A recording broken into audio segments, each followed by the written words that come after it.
Henry's cat had overslept. He dreamt that he'd got up and had breakfast, but in spite of eating and eating, he still felt hungry and looked in the cupboard to find there was no food left. It was a disaster and his worst possible nightmare, so he was very happy to wake up to the sound of his tummy rumbling and find he was still hungry, but there was food in the cupboard. He went sleepily downstairs to get breakfast, and on the way saw a letter on the mat. It was no ordinary letter. It was in a coloured envelope, so it was obviously something special. "Oh, I expect it's a Christmas card," he thought as he stared out of the window at the freshly blooming flowers of spring. Then he thought perhaps it was an Easter card and shook it to see if he could tell by the sound. He couldn't.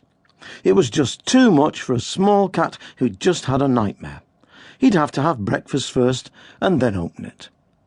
After breakfast of toasted prunes and custard, he opened the letter.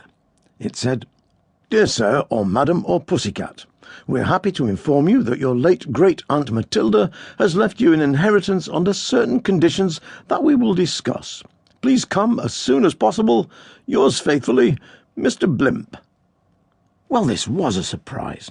He didn't remember having a great-aunt Matilda, but she might have been the one that lived in Australia or somewhere. It was very nice of her to think of him, and he'd have liked to have met a great-aunt like that. But he would now go and meet her friend, and that was nearly as good. The next day he was all ready to go.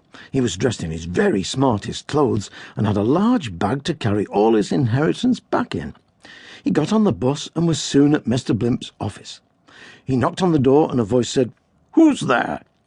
"It's Henry's cat," said Henry's cat. "Henry's cat who?" said Mr. Blimp. Henry's cat," said Henry's cat. "Oh, yes. Please come in," said Mr. Blimp, opening the door. He showed Henry's cat to a seat. Mr. Blimp looked at Henry's cat closely through his spectacles, and after studying him for a while said, "Ah, so you are Henry's cat. Do you have proof of identity, like a driving licence, a chequebook, or something like that?" Henry's cat looked in his bag to see if he had something like that. He didn't. He had a small lemon meringue pie, a chocolate cream sausage, a spare shoelace in case of emergency, and a tin opener in case somebody offered him some cat food.